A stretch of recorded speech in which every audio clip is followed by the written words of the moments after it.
we are going to give away. Ayusin ko rin pala yung mga categories nito, mga accounts na to. Tama sa akin mukha. This one. Yeah, you put it inside the cart. Hi, I'm Chris, a Raketera homeschooling nanay kay Liam at kasama ang aking Diyosawang si Justin. Let's make the most out of my remaining years before I turn 40 at samahan niyo ako sa aking journey! Good morning! We will be transforming this place sa isang mini gym. Teka, liitan ko para makita nyo. Ayan. So, medyo malawak-lawak na siya tingnan, di ba? So, ditong part na to kung nasan yung mga halaman. Gagawin natin yung mini gym. Maglalagay tayo ng garden dito. Mini garden lang na pwede ako magtanim. Saktong-sakto kasi to sa morning sun na gusto kong tumama sa akin mukha. Can you just imagine? Naglalakad ako dito naka-treadmill. Tapos ayan o. Ay nako, sobrang healthy living na tayo ngayon. Anyway, pupunta ako dito sa rooftop para magpa-araw, para maayos yung schedule ng pagtulog ko. And so far, so good. It works amazing. Actually, 8:30 ngayon, medyo harsh na dapat to mako-consider, no? Eh, kaso, 8 ako nagising. Dapat to ginagawa ko mga alas 7. So, para akong baby ngayon, nagpapa-araw dito.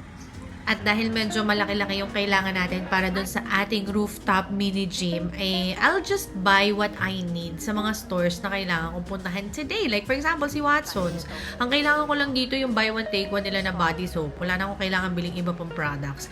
Pero ang Liam, nag-request, punta daw kami sa Expression. Kapag laruan ang pinabibili ni Liam, medyo binibigyan ko siya ng limited budget.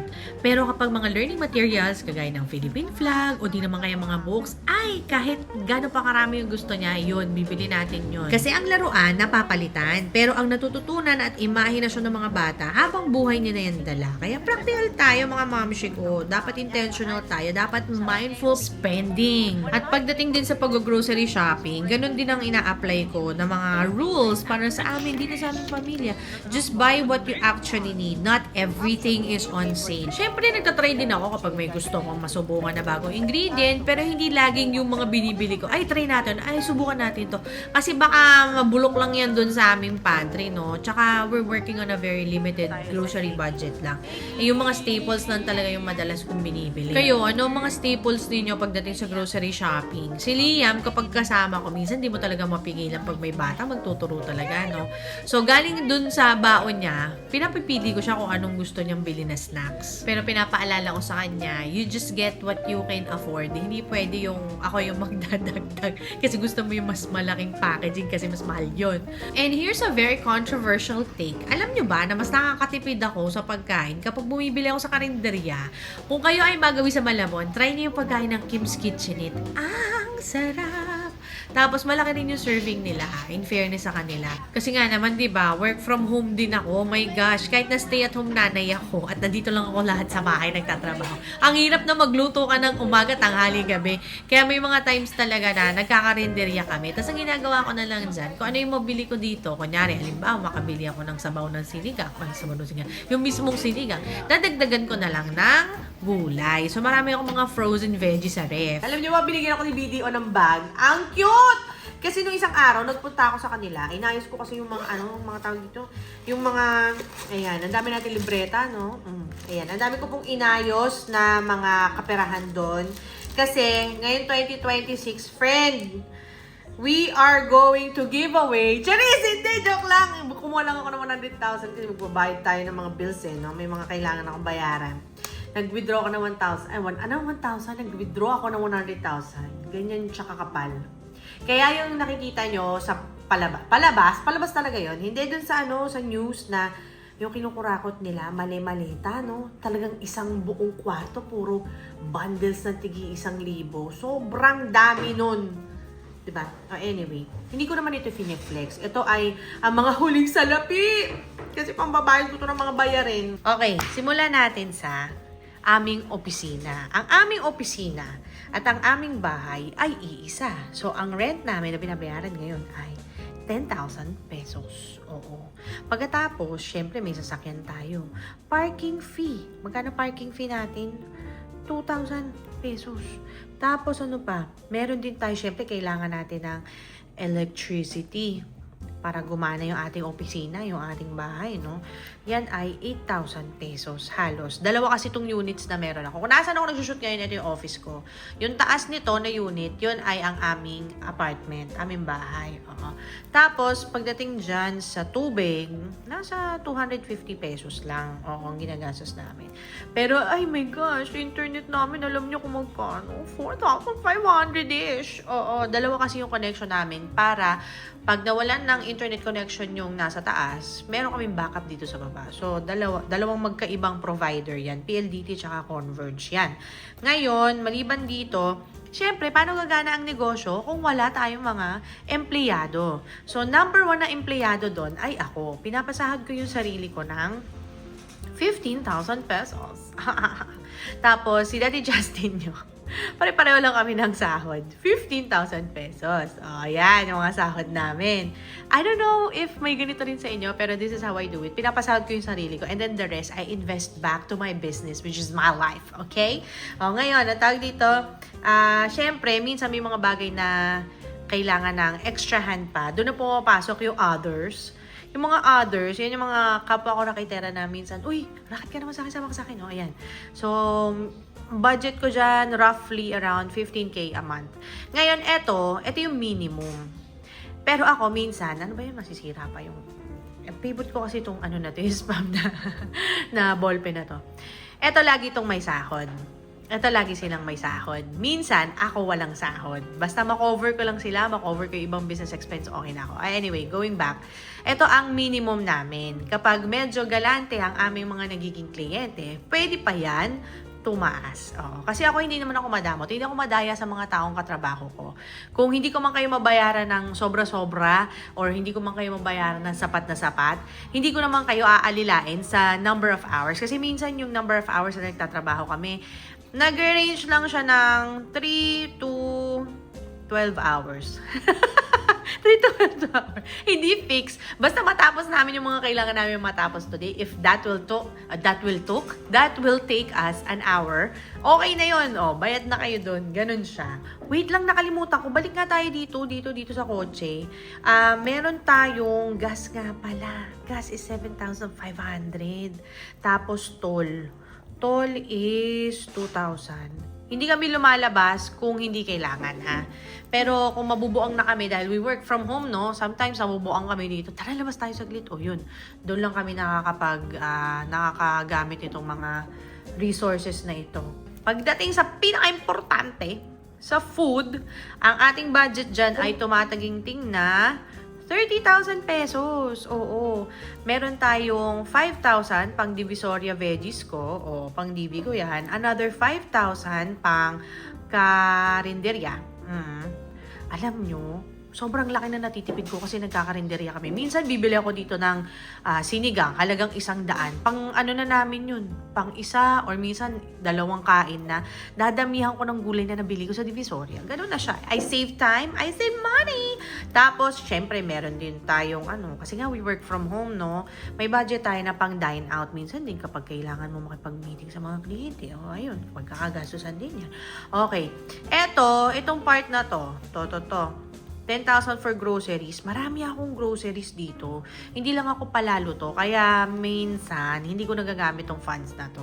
Hindi ko alam kung malaki ba tong 30,000 or mura siya. But this is how we do it. Or minsan tong groceries, sama na nga natin si Grab dyan. Ay, hindi. Si Grab pala dapat nandito. Depende. Kasi minsan order din ako ng ng grocery sa Food Panda. Ayan. Sama na natin yan dyan. Basta sila, may mga kanya-kanya silang categories dyan. Ngayon, let's turn the page. Na-compute na ba natin kung magkano? Hindi pa, mamaya compute natin kung magkano aabutin to. Okay. So, ngayon pag-usapan natin ng health benefits. Health benefits pa talaga. Mami kids, may pa-PhilHealth pa kayo dyan, may pa-SSS. Actually, yung mga bagay na yon, halimbawa, yung PhilHealth, pag-usapan natin to in a separate video. PhilHealth, SSS. Itong mga insurance, life insurance, insurance. Itong mga bagay na to, we pay it or we try to settle it annually. Okay? So, ito kasing binibreakdown ko. Ito yung monthly. So, malilito ako kasi hindi naman ako best in math. So, separate video na natin to pag-usapan, ha? Okay. Pero ano ba yung sinasabi mo, Mami Chris, na health benefits ng mga nagtatrabaho para sa'yo? Yung health benefits mo ni Daddy Justin and sometimes yung others. Okay. So, meron tayong massage. na gusto kong i-implement na every 2 weeks magpapamassage tayo. So, that's 5,000 monthly. And every week, kailangan mag-swimming kami. So, that is around 3,500 every month. Okay. So, ayan. Feeling ko, pwede na natin itong computein. O, siya, computein na natin, ha? 10, 2,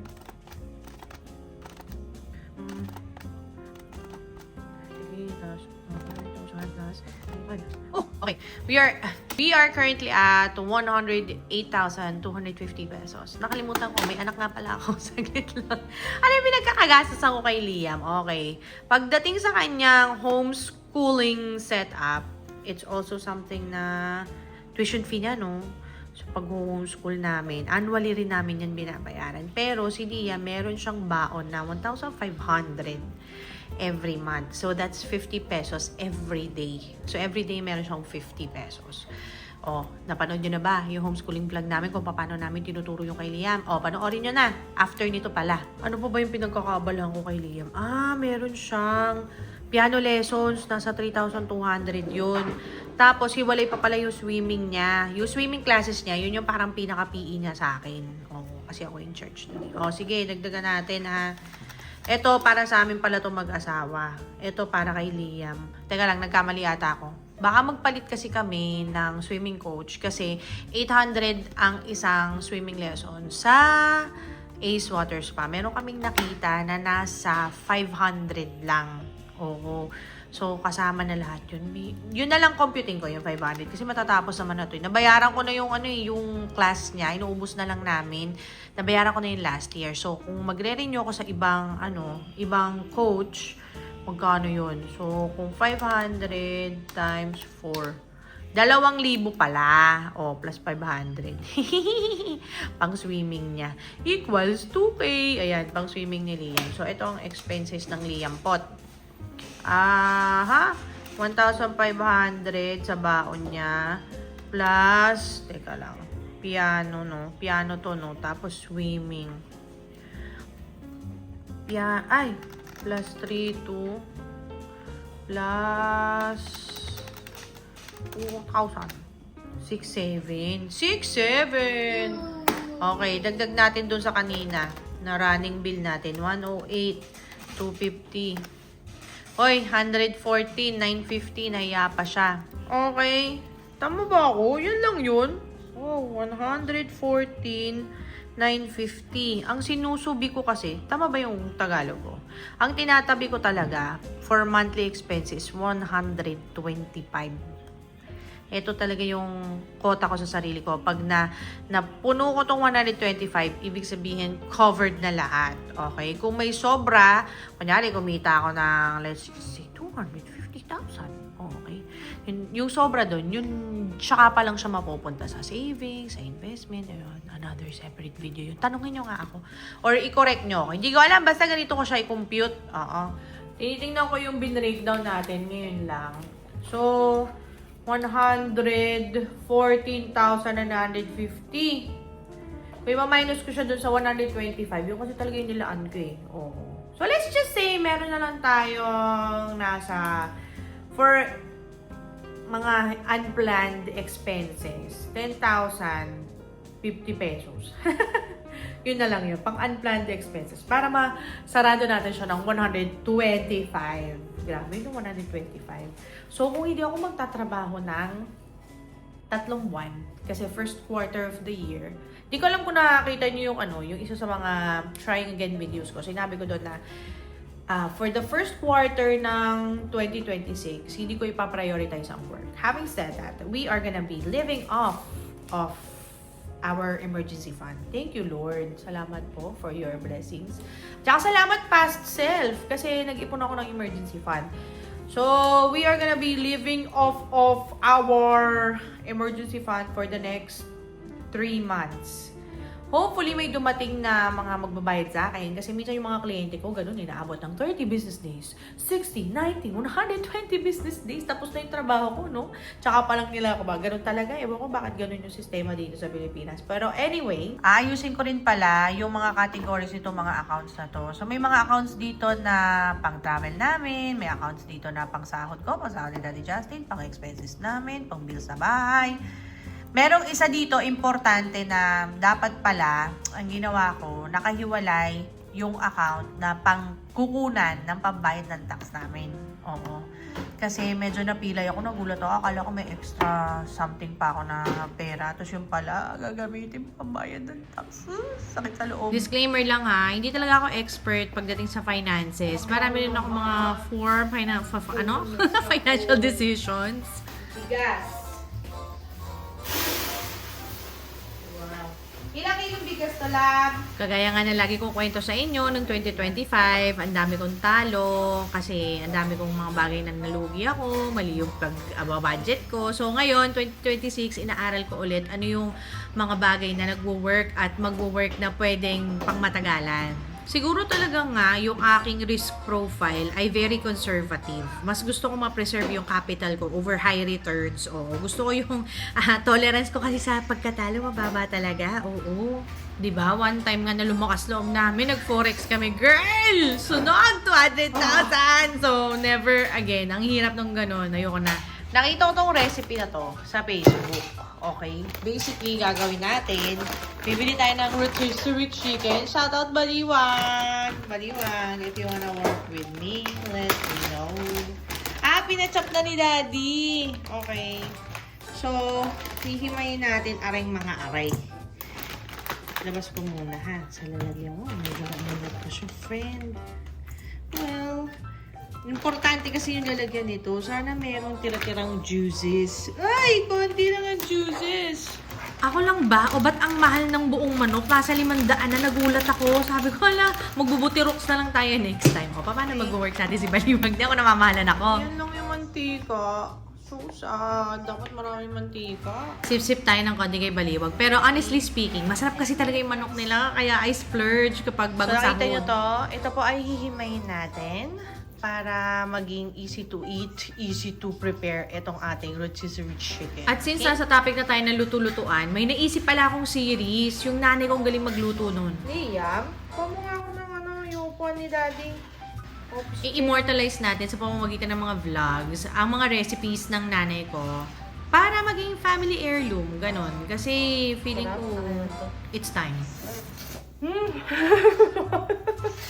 Siyempre ako nag-prepare, libre subo. May machika ko lang ha. Alam nyo ba na ang nagpaaral sa amin at ang bumuhay sa amin for the longest time ay ang negosyo ng nanay ko na catering business. May maliit na catering business nanay ko kaya masarap talaga siya magluto. Nakakarami na po ng subo ang mami ko. So excited akong makipag-collab sa aking ina. Sana hindi kami mag-away, no? Baka ma-friendship over kami dahil sa vlogs na gagawin namin. Pero hindi, talagang gusto ko rin na i-share sa inyo yung mga recipes ng nanay ko. Kasi hindi naman tayo madamot. I-share natin ang i-share. Yarn! Frenny, tapos na siya. Time to assemble. Actually, yun na yung pinakamatagal na part nitong recipe na to. Dito lang natin yan i-mix sa ating plastic, mga kapatid. Gano'ng karaming kanin. Aray, bagong sain. Depende na lang sa inyo, ha? 1, 2, ano pa bang nakalagay dyan? Kalahati. Para cute, no? Kasi medyo madami yung ating chicken. Tapos, meron akong mga finris na onion spring. Okay lang yan. Spring onion. O, diba? Tapos, meron akong one soy. Sarap din to kung may one soy. Kasi yung one soy, medyo malalaki ata yung aking pagkakahiwa. Kaya, gugupitin pa natin siya. Diba? Tumalsik na. Lumalabang pa siya. Okay lang yan. Kahit frozen. Sama-sama na sila dyan. Lagyan na natin ng chicken. Yung chicken natin. Siguro magtitira pala ako ng konti kasi gagawa ko ng chicken spread. Sama na natin yung mga may balat-balat. Pero masarap dyan eh. Uy, ang dami! Kalat na siya, friend. Cut na ako. Hanggan natin siya ng sesame oil.